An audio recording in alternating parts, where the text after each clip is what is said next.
This is your next topic, trading process on stock market. ठीक है, trading कैसे trading करते हैं, क्या करते हैं। तो बिफोर जब हम अपना शेयर किसी भी कोई भी कंपनी अपना शेयर बेचना शुरू करती है तो उसको ये ज़रूरी होता है कि वो स्टॉक एक्सचेंज में अपने आप को लिस्ट कराए।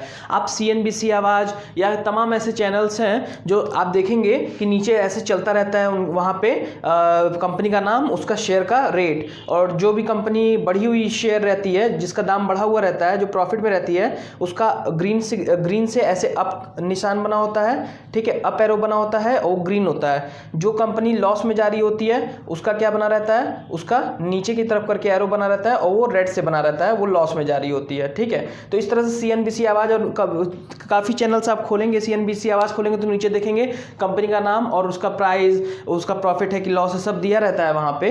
तो वो सब करने से पहले आपको ये देखना है कि कंपनी, कोई भी कंपनी है वो उसको अपने आप को वहाँ पे लिस्ट कराना रहता है स्टॉक एक्सचेंज में, ताकि उसका भी नाम CNBC आवाज़ या किसी भी ऐसे शेयर्स के चैनल पे नीचे शो करे। तो स्टॉक एक्सचेंज में सबसे पहले कोई कंपनी क्या करती है, अपने आप को लिस्ट कराती है, अपना नाम रजिस्टर कराती है। इसके लिए स्टॉक एक्सचेंज क्या करता है, चेक करता है कि कंपनी का कितना जो है साउंडनेस है, कितना उसका औकात है, कितना जो है वो उसकी फाइनेंशियल पोजीशन क्या है कंपनी की, ये सब चीज़ें कंपनी क्या करती है, देखती है। ठीक है, तो इसमें हम पहले क्या होता था, पहले के ज़माने में जो है ऑनलाइन डीलिंग वगैरह नहीं होती थी, ऑनलाइन शेयर का परचेज और सेल नहीं होता था, लेकिन अब होने लग गया।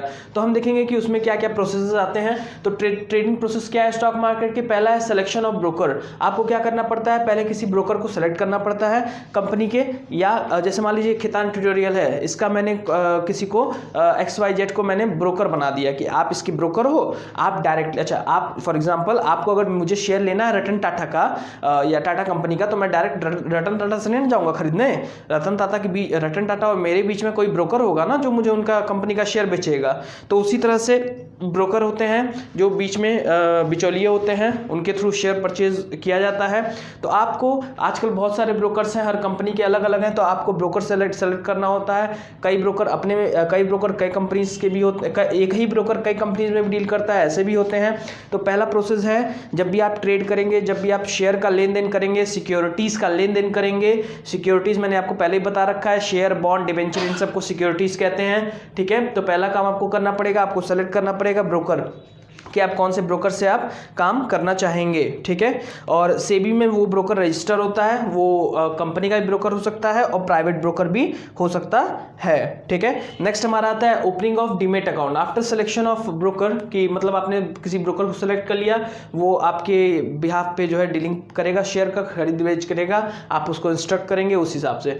दूसरा काम होता है कि आपको डीमेट अकाउंट खोलना होता है डिपॉजिटरी के पास। डिपॉजिटरी आपका कोई बैंक हो सकता है जहाँ पे आप पैसे या शेयर डिपॉजिट करते हैं, या कोई भी जो है प्राइवेट ऑर्गेनाइजेशन भी हो सकती है डिपॉजिटरी। इसके बारे में हम आगे अभी और पढ़ेंगे। ठीक है, तो एक डीमेट अकाउंट क्या होता है, डीमेटेरियलाइज्ड अकाउंट होता है। ये अकाउंट हर इंडियन सिटीजन को ओपन करना पड़ता है जो डिपॉजिटरी पार्टिसिपेंट के पास, जो कि ट्रेड करना चाहते हैं, जो कि अपने सिक्योरिटीज़ को एक इलेक्ट्रॉनिक फॉर्म में, ऑनलाइन फॉर्म में जो है बिजनेस करना चाहते हैं। ऑनलाइन फॉर्म में उनको एक पासवर्ड और ID मिलती है, उसके थ्रू वो क्या करते हैं, ट्रांजैक्शन करते हैं, अपना किसका, शेयर का लेन देन करते हैं। तो ये ओपनिंग ऑफ डीमेट अकाउंट होता है, डीमेट अकाउंट खोलना पड़ता है डिपॉजिटरी के पास। ठीक है, नेक्स्ट हमारा आता है प्लेसिंग द ऑर्डर। ठीक है, अब क्या करता है, जो इन्वेस्टर होता है वो प्लेस करता है, ऑर्डर प्लेस करता है डिपॉजिटरी पार्टिसिपेंट, जो कि ब्रोकर वगैरह होते हैं। ठीक है, ये बैंक भी हो सकते हैं।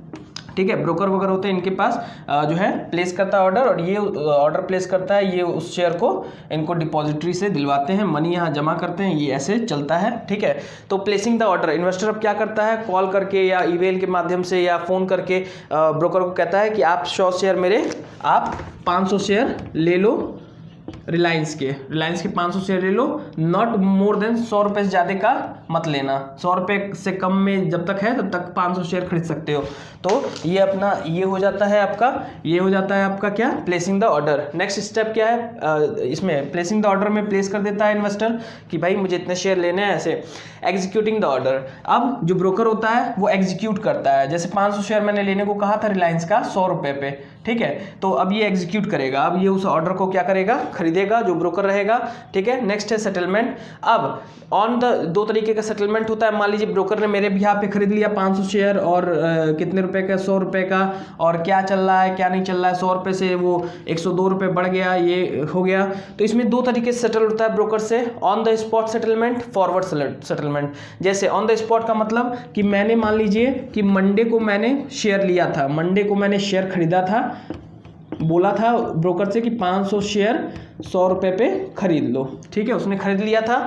अब 2 दिन बाद मैं क्या कर सकता हूँ, इसको सेटल कर सकता हूँ कि 2 दिन बाद मैं उसे पैसे दे सकता हूँ, या जो भी शेयर का दाम बढ़ा है घटा है उसको मैं अपना 2 दिन बाद सेटल कर सकता हूँ। इसीलिए ऑन द स्पॉट सेटलमेंट जो होता है वो T+2 के बेसिस पे होता है, ट्रेड प्लस 2 एक्स्ट्रा डेज। मतलब कि मंडे को अगर कोई ट्रेड टेक प्लेस हुआ है, मंडे को अगर सिक्योरिटीज़ का लेन देन हुआ है, बाइंग सेलिंग हुआ है, तो 2 दिन बाद क्या कर सकते हैं, उसका हम लोग सेटलमेंट कर सकते हैं कि कितना पैसा देना है, कितना पैसा लेना है, क्या है।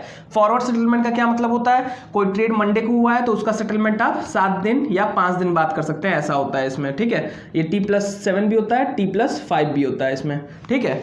तो ये हमारा हो गया, प्रोसेस हो गया। किसका प्रोसेस हो गया, जब भी आप स्टॉक मार्केट में इन्वेस्ट करना चाहें, ट्रेड करना चाहें उसका। Constituent of depository system, constituent का मतलब होता है पार्ट। वो कौन कौन से लोग हैं, वो कौन कौन सी चीज़ें हैं, वो कौन कौन से टर्म हैं जो आते हैं डिपॉजिट सिस्टम में, जो एक तरह से पार्ट बन के आते हैं, उसका हम लोग क्या करते हैं, उसका हम लोग देखने जा रहे हैं। तो कौन कौन से ऐसे चीज़ें हैं जो डिपॉजिटरी सिस्टम में आते हैं। पहला है depository, the depository participants, the issuing company, the investor. तो डिपॉजिटरी सिस्टम में पहला आता है द डिपॉजिटरी। डिपॉजिटरी एक अपेक्स ऑर्गेनाइजेशन होता है डिपॉजिटरी सिस्टम में। ये बैंक की तरह से होता है जहां डिपॉजिटर या इन्वेस्टर क्या करता है, डिपॉजिट करता है अपना मनी या सिक्योरिटी, ठीक है। In a depository and investor can deposit and withdraw his share. Depository में एक इन्वेस्टर क्या कर सकता है, अपने शेयर को जमा कर सकता है और अपने मनी को जमा कर सकता है, एक बैंक की तरह ये होता है, और वहां से निकाल सकता है। जैसे आप देखेंगे शेर खान एक तरह का डिपॉजिटरी है जो शेयर्स में डील करता है। वहां पे आप अपने शेयर्स को, मनी को आप जमा कर सकते हैं, शेयर खरीद सकते हैं, तो वो डिपॉजिटरी का काम करता है। एक बैंक की तरह ये होता है जहां पे इन्वेस्टर क्या कर सकता है, अपने मनी या शेयर को डिपॉजिट कर सकता है और निकाल भी सकता है। नेक्स्ट हमारा आता है the depository participant. The depository participant क्या होते हैं, ये एजेंट होते हैं डिपॉजिटरी के, इसके एजेंट होते हैं। मान लीजिए शेर खान है, वो डिपॉजिटरी है। शेर खान के अंदर कोई एम्प्लॉय काम कर रहा है, ब्रोकर काम कर रहा है, वो शेयर का खरीद बेच कर रहा है किसी के मार्फत, किसी के इन्वेस्टर के बिहाफ पे, तो वो कहलाएगा डिपॉजिटरी पार्टिसिपेंट। वो कहलाएगा डिपॉजिटरी पार्टिसिपेंट। ये एक एजेंट होते हैं डिपॉजिटरी के, ठीक है। इन्वेस्टर क्या करता है, इन्वेस्टर इंटरेक्ट करता है डिपॉजिटरी पार्टिसिपेंट से। इन्वेस्टर क्या करता है, डिपॉजिटरी पार्टिसिपेंट से इंटरेक्ट करता है, और तब वो क्या करता है, वो अपने पैसे को या किसी भी चीज़ को या शेयर को खरीदने बेचने को वो अपने अकाउंट में डिपॉजिट करवा पाता है, जो उसने डीमेट अकाउंट खुलवाया रहता है, ठीक है। इसमें हमारा आता है, और डिपॉजिटरी बैंक भी हमारा एक एग्जांपल हो सकता है डिपॉजिटरी पार्टिसिपेंट का। कोई भी रजिस्टर, अपने आप को रजिस्टर करवाने के बाद सेबी में, security exchange board of India में अपने आप को रजिस्टर करवाने के बाद ये डिपॉजिटरी पार्टिसिपेंट बन सकता है। डिपॉजिटरी पार्टिसिपेंट बहुत ही इंपॉर्टेंट इंटरमीडियरी है डिपॉजिटरी सिस्टम में, जो कि बाइंग और सेलिंग में शेयर के बहुत ज़्यादा काम आता है, ठीक है।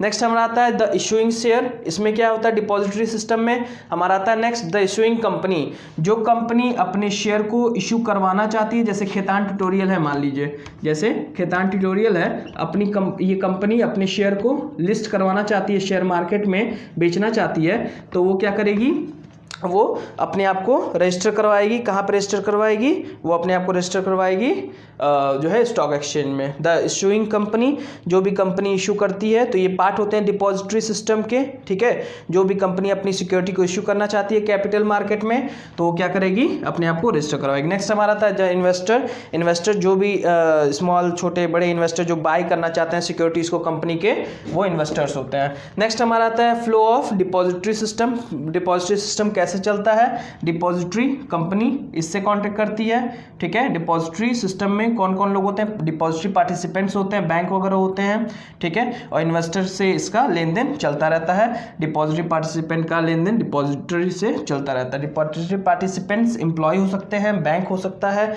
एजेंट हो सकते हैं। और डिपॉजिटरी एक ऑर्गेनाइजेशन है, एक अपेक्स ऑर्गेनाइजेशन है, इस बात का ध्यान रखिएगा। डिपॉजिटरी एक ऑर्गेनाइजेशन है, जैसे शेयर मार्केट में शेयर मार्केट को जब बाय और सेल होता है सिक्योरिटीज, तो शेर खान एक कंपनी है, एक डिपॉजिटरी है। शेर खान के अंदर जो एजेंट काम कर रहे हैं वो डिपॉजिटरी पार्टिसिपेंट है, ठीक है। शेर खान एक ऐसी ऑर्गेनाइजेशन है जो शेयर के लेन देन का जो रखती है, सिक्योरिटीज रखती है, मनी रखती है इन्वेस्टर्स का, ठीक है। ये हो गया हमारा डिपॉजिट सिस्टम पूरा।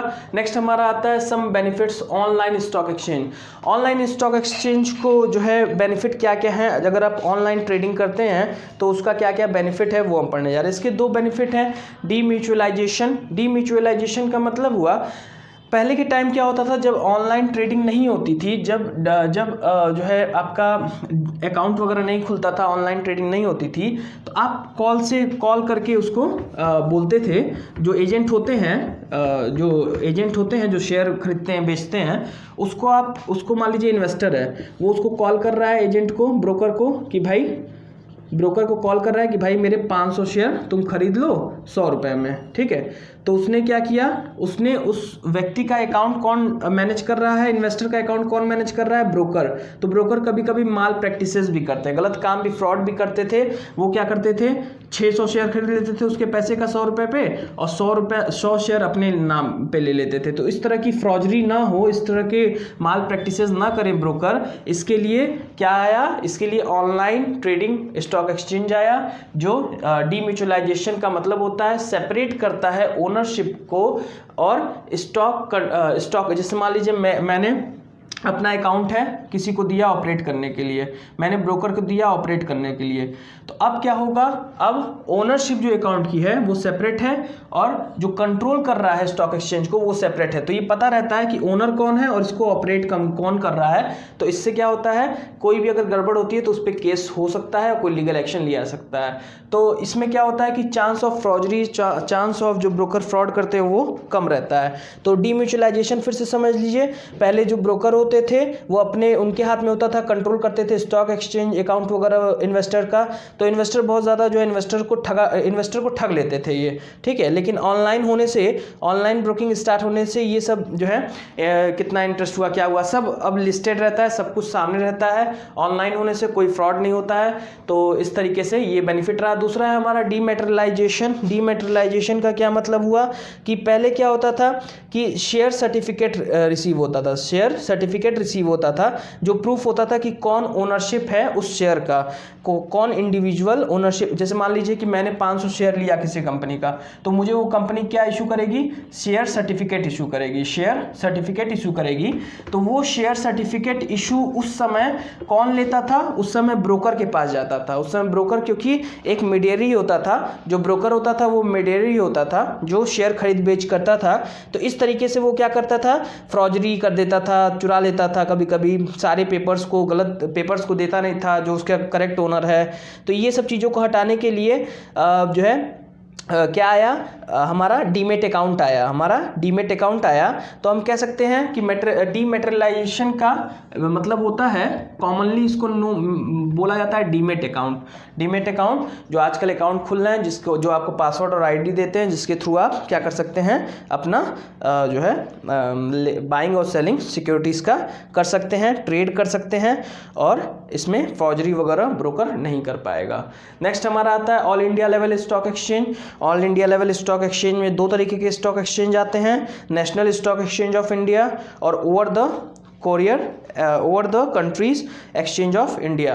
पहला है national stock exchange of India, दूसरा है over the country stock exchange of India. Over the country मतलब कि आप किसी भी देश का शेयर खरीद सकते हैं, किसी भी देश की कंपनी का शेयर खरीद सकते हैं, ये चीज़ें। तो national stock exchange of India 1992 में आया था, 1994 से स्टार्ट हुआ, और कैपिटल मार्केट में इसका लॉन्च नवंबर 1994 में हुआ। मेन ऑब्जेक्टिव क्या था इसका, provide national wide transparent market for equity, डेब्ट एंड अदर सिक्योरिटी।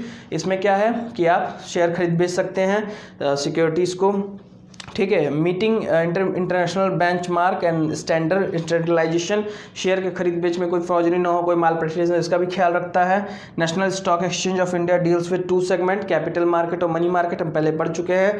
पेमेंट और delivery are complete within 15 days, अगर कोई शेयर खरीदता है, कोई बेचता है, तो उसका पेमेंट और डिलीवरी 15 डेज में हो जाता है। Next, over the country stock exchange में क्या होता है ऑफ इंडिया में, आप यहाँ बैठे बैठे किसी भी देश में स्टॉक खरीद सकते हैं शेयर। ये 1990 में आया था इंडिया में, 1992 में ये स्टार्ट हुआ था। इसमें कोई जोग्राफिकल लोकेशन नहीं होती है, ठीक है, आप कहीं से बैठ के किसी का भी शेयर खरीद सकते हैं, ठीक है। ओवर द कंट्री इसीलिए कहा गया है कि कंट्री से ऊपर उठ के, मतलब कि बाहर की कंट्रियों का, ठीक है। मेन ऑब्जेक्टिव क्या है, स्मॉल बिजनेस एंटरप्राइजेस का नीड को देखते हुए। Second, tyre exchange of small investor है, ठीक है। पेमेंट डिलीवरी इसके कंप्लीट हो जाते हैं 1 वीक के अंदर। और ट्रांसपेरेंसी देता है, ये डीलिंग में क्या करता है, ट्रांसपेरेंसी देता है, ठीक है। और मेनली इसका जो नेशनल स्टॉक एक्सचेंज है, NSE है, इसका इस्टेब्लिशमेंट जो है फेयरली, कोई भी गलत तरीके से जो है बाइंग और सेलिंग ना हो, उसको रोकने के लिए हुआ है। और फेयरली एफिशिएंट ट्रांसपेरेंट रहे सब कुछ, उसके लिए भी हुआ है।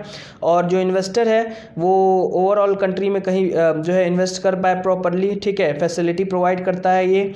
तो हम कह सकते हैं कि जो नेशनल स्टॉक एक्सचेंज है हमारा, वो क्या है, एक तरह से फेवर किया है, किसको फेवर किया है, हमारे इन्वेस्टर्स को फेवर किया है, ठीक है। इसमें क्या आता है, और हमारा सेकंड वाला हमने देख ही लिया है, OTEC, ठीक है। ये क्या है, ये over the country stock exchange of India है, ठीक है। So this was all about this.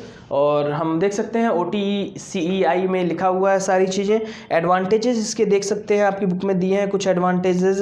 क्या एडवांटेजेस है, ये स्मॉल कंपनी को आगे बढ़ाता है, स्मॉल शेयर होल्डर को आगे बढ़ाता है, इन्फॉर्मेशन कस्टमर को डायरेक्टली पहुंच जाती है, ठीक है।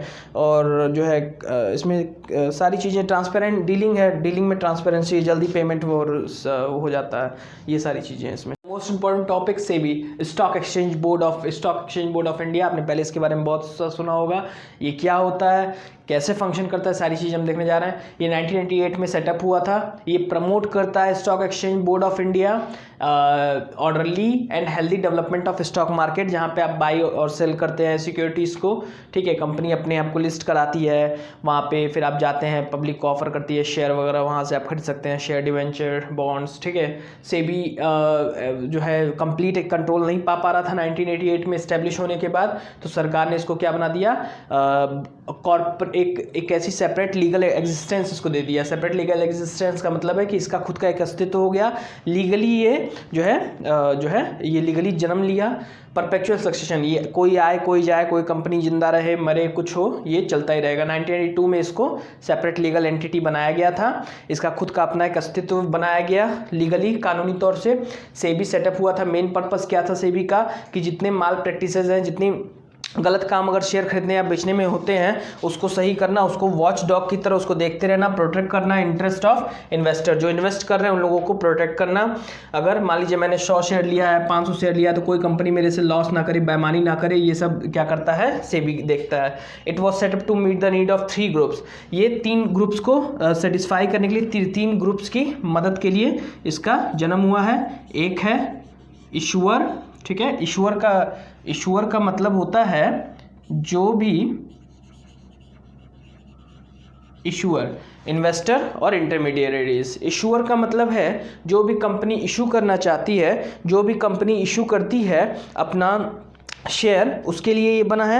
ये एक ऐसा प्लेस है जहाँ पे कोई भी इशूअर कौन होता है, कोई कंपनी होती है, कोई भी ऐसी कंपनी जो अपना शेयर इशू करना चाहती है। जैसे मैंने खेतान ट्यूटोरियल का 50% शेयर मार्केट में लॉन्च किया और कहा इस 50% शेयर को लोग खरीद सकते हैं और कुछ पैसे देके, तो ये 50% शेयर लोगों खरीद रहे हैं और मुझे कंपनी को पैसा दे रहे हैं। कंपनी के पास पैसा आ रहा है, मनी आ रहा है काम करने के लिए, और कंपनी अपना शेयर बेच रही है लोगों को, ठीक है। तो ये क्या है, ये एक ऐसी जगह है इशूअर के लिए। मतलब इशूअर कौन होता है, कंपनी होती हैं जो फेयरली पैसा जो है पब्लिक से ले सकती हैं। इन्वेस्टर्स यानी कि हम लोग, मैं किसी कंपनी, मान लीजिए मैं XYZ हूँ, मैं खेतान ट्यूटोरियल में इन्वेस्ट करने जा रहा हूँ, ठीक है। 10% शेयर मैं वहाँ लेने जा रहा हूँ 1 लाख रुपए का, ठीक है, 1 लाख रुपए से। तो ये क्या है, इन्वेस्टर्स को क्या करती है, सपोर्ट करती है। ऐसा ना हो कि 10% शेयर लेने के बाद वो लोग जो है कुछ भी ऐसे गलत सही करके मेरा पैसा डुबो दे, ऐसा कुछ करने से ऐसा कुछ नहीं होने देती है सेबी। इंटरमीडिएटरीज जो बिचौलिए होते हैं, जो ब्रोकर्स होते हैं, जो आपकी हेल्प करते हैं, इन्वेस्टर्स की हेल्प करते हैं इन्वेस्ट करने में, उनको भी एक कॉम्पिटिटिव इन्वायरमेंट देती है और उनको भी आगे बढ़ने का मौका देती है। सेबी का ऑब्जेक्टिव क्या है, रूल और रेगुलेशन मेंटेन करके चलती है स्टॉक एक्सचेंज में, सारी एक्टिविटीज़ प्रोटेक्ट करती है इन्वेस्टर का राइट और इंश्योर करती है सेफ्टी इन्वेस्टमेंट का, कि उनका इन्वेस्टमेंट सेफ रहे, प्रिवेंट करती है फ्रॉड और malpractices by having balance between self regulation and of business. ठीक है, ये प्रिवेंट करती है कि कहीं कोई फ्रॉड ना हो जाए, कहीं कुछ ऐसा ना हो इन्वेस्टर्स इशूअर या इंटरमीडिएट के साथ जो कि अच्छा ना हो।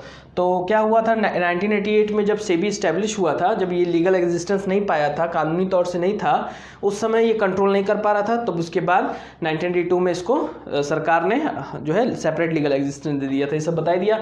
अच्छा, सेबी और क्यों, क्या रीज़न है सेबी के इस्टेब्लिश होने का, क्या ऑब्जेक्टिव है, to regulate and develop a code of conduct for intermediaries. लोग कैसे काम करेंगे, ब्रोकर कैसे काम करेंगे, इंटरमीडिएटरीज ब्रोकर कैसे काम करेंगे, उसका ये पूरा ब्यौरा देता है। कौन, उनके लिए कोड ऑफ कंडक्ट जारी करता है कि कैसे आपको काम करना है, क्या करना है। सेबी का मेन फंक्शंस क्या है, protective function, developmental function, regulating function. Protective function में क्या आता है, चेक ऑन प्राइस रीजिंग। प्राइस रीजिंग का मतलब है कि कहीं कोई भी ऐसा तो नहीं है जो प्राइस, मान लीजिए किसी कंपनी ने अपना 50% शेयर बेच दिया, किसी कंपनी ने अपना 50% शेयर 1 लाख में बेच दिया। अब ऐसा तो नहीं है कि ये 1 लाख कंपनी को मिल गया, कंपनी को ये 1 लाख मिल गया, ठीक है, कंपनी ये 1 लाख पा गई। अब ऐसा तो नहीं है कि ये 50% शेयर जिन्होंने लिया है, कंपनी कुछ ऐसा करे कि उसका प्राइस गिरा दे शेयर का, या कुछ ऐसा करे कि प्राइस बहुत बढ़ जाए अपने फ़ायदे के लिए। तो कोई भी ऐसा माल प्रैक्टिसेस तो नहीं हो रहा है कि विदाउट एनी रीज़न कोई कंपनी कोई ऐसी प्रैक्टिस तो नहीं कर रही है जिससे शेयर का दाम बढ़ रहा है, फालतू घट रहा है। ठीक है, अपने फ़ायदे के लिए कंपनी कुछ ऐसा तो नहीं कर रही है, या कोई भी ऐसा तो नहीं कर रहा है। ये सब चेक करता है, प्रोटेक्ट करता है इन सब चीज़ों से। Check on insider trading. मान लीजिए मैं डायरेक्टर हूँ खैतान ट्यूटोरियल का, मुझे मालूम पड़ा कि खैतान ट्यूटोरियल मेरी कंपनी कुछ ऐसे डिसीजन लेने वाली है जिससे आने वाले समय में इसका शेयर बढ़ जाएगा, इसका शेयर का दाम बढ़ जाएगा। तो मैं क्या करूँगा, पहले ही अपने जानने वालों को इसकी इन्फॉर्मेशन देके ये शेयर खरीदवा दूंगा ताकि वो आगे प्रॉफिट कमा पाएँ। तो ये भी सेबी देखती है, प्रोटेक्ट करती है इससे भी कि कहीं कोई अंदर का आदमी फ़ायदा तो नहीं, ज़्यादा प्रॉफिट तो नहीं पा रहा है, अंदर का होने की वजह से कोई इन्फॉर्मेशन ऐसी तो नहीं है जो उसको मिल गई है जिसकी वजह से वो प्रॉफिट कमाया जा रहा है। तो ये भी इसका भी ध्यान देती है कि कोई इनसाइड अंदर का ही तो कोई ट्रेडिंग करके नहीं ना पा रहा है, ज़्यादा से ज़्यादा मुनाफा तो नहीं कमा रहा है, इसका भी ध्यान देती है। Check on manipulation and fraudulent activities. Manipulate कर देना, जैसे कि मान लीजिए मैंने कहा था कि 1 लाख रुपए में मैं 50% शेयर दूंगा, कंपनी ने कहा था। अब कंपनी 50% शेयर देने के बजाय 40% दी, या शेयर दी ही नहीं, या लेट कर रही है शेयर देने में, पैसा ले ली शेयर नहीं दे रही है। तो ये सब चीज़ों को, फ्रॉडल एक्टिविटीज़ को जो है ये रोकता है सेबी। नेक्स्ट, एजुकेट करता है, कस्टमर को ट्रेनिंग देता है कि आप कैसे कैसे अपने इन्वेस्टमेंट को सेव कर सकते हैं, ये सारी चीज़ें सेबी करता है। चेक ऑन प्रेफरेंशियल अलॉटमेंट, जिनको प्रेफरेंस दिया गया है पहले अलॉट करने का शेयर। जैसे मान लीजिए मैं कंपनी का बहुत बड़ा शेयर होल्डर हूँ, किसी कंपनी का खैतान ट्यूटोरियल का मैंने बहुत सारा शेयर ले रखा है, तो नया शेयर जब भी इश्यू होगा तो पहले मुझे मौका मिलेगा उस शेयर को खरीदने का। तो कहीं ऐसा तो नहीं है कि कंपनी हमको नहीं बता रही है, धीरे से बेच दे रही है बाहर पब्लिक में, तो ये सब भी चेक करता है। ठीक है, तो प्रोटेक्टिव फंक्शन ये हो गए सेबी के। नेक्स्ट है development function, training of intermediaries. Brokers को क्या करता है सेबी, कभी कभी ट्रेनिंग भी करवाने में हेल्प करता है कंपनीज के थ्रू कि आप ऐसे ऐसे काम करिए और अच्छा होगा और अच्छा कमा पाएंगे। इंटरनेट ट्रेडिंग, आजकल ऑनलाइन ट्रेडिंग स्टार्ट हुआ है, जहाँ पे आपको डीमेट अकाउंट खुला के पासवर्ड और आईडी मिलता है, उससे आप कर सकते हैं। Under writing option, under writers क्या होते हैं, अंडर राइटर्स कंपनी के वो लोग होते हैं अंडर राइटर्स, वो कोई भी ऑर्गेनाइजेशन होता है, बाय चांस कंपनी ने मान लीजिए 100 शेयर बेचने का मन बनाया था, कंपनी ने 100 शेयर बेचने के लिए मार्केट में अपने आप को लिस्ट कराया, उसके 90 ही शेयर बचे, 90 ही शेयर बिके, तो कंपनी क्या, ये जो 10 शेयर बचे हैं, कंपनी और नए शेयर लाना चाहती है बेचने के लिए, लेकिन ये 10 शेयर बचे हुए पुराने भी बिके नहीं हैं। तो ये पुराने शेयर कोई भी बैंक, कोई भी ऑर्गेनाइजेशन जो लेता है उसी को अंडर राइटर कहते हैं, उसी को हम कहते हैं अंडर राइटर। तो कंपनी के पास आजकल अंडर राइटर ऑप्शन भी है, ठीक है। नेक्स्ट क्या है, market of IPOs, initial public offering, ठीक है। मार्केट क्या है, इनिशियल पब्लिक ऑफरिंग का क्या कहता है, ये कहता है कि even initial public offer of primary market is permitted through stock exchange. अगर आपको इनिशियल पब्लिक ऑफर, नया कोई शेयर अगर इशू हुआ है किसी कंपनी का, खेतान ट्यूटोरियल का 10% शेयर और मार्केट में बिकने के लिए आया है, तो पहले आपको स्टॉक एक्सचेंज का परमिशन लेना पड़ेगा, तब आप इसे बेच सकते हैं। तो ये सब चीज़ें हैं जो डेवलपमेंट फंक्शन भी में आते हैं। रेगुलेटिंग फंक्शन और रूल और रेगुलेशन बनाया सेबी ने। रजिस्ट्रार और इंटरमीडिएट जो ब्रोकर हैं उसको रजिस्टर करना जरूरी है अपने आप को स्टॉक एक्सचेंज से, तभी वो लीगल, अनऑफिशियल नहीं कहलाएगा, तब वो ऑफिशियल रजिस्ट्रार कराएगा सेबी का। फिर रजिस्टर और रेगुलेट करना म्यूचुअल फंड्स को। Next regulate take over of companies, ठीक है। रेगुलेट मतलब कि रेगुलेट उनको, कंपनीज क्या कर रही हैं, कोई गलत काम तो नहीं करे, इस सब का भी क्या करती है, रूल और रेगुलेशन बना के रखती है, ठीक है। SEBI conducts inquiry and audit the stock exchange. SEBI ये भी देखती है कि कहीं कोई भी कंपनी जो है अपनी गलत जो है अपने आप को ऑडिट से बचा तो नहीं रही है, चेक करवा रही है कि नहीं करवा रही है साल भर में अपनी कंपनी का पूरा बायोडाटा, ठीक है।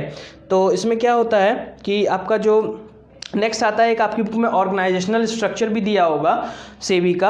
ऑर्गेनाइजेशनल स्ट्रक्चर का मतलब होता है कि कंपनी सेबी क्या है, कैसा है, एज अ ऑर्गेनाइजेशन सेबी क्या है। तो as a organization SEBI legal, separate legal existence है, कॉर्पोरेट पूरा है, परपेचुअल सक्सेशन है, ठीक है। ये सब आपने पढ़ ही लिया है पहले। सेबी क्या करता है, सेबी प्रोटेक्ट करता है माल प्रैक्टिसेस से कि कंपनी ना करे, कोई ना करे। सेबी इश्यूअर के लिए होता है, इन्वेस्टर के लिए होता है, इंटरमीडिएट के लिए होता है, ये सब आप जान ही गए हैं।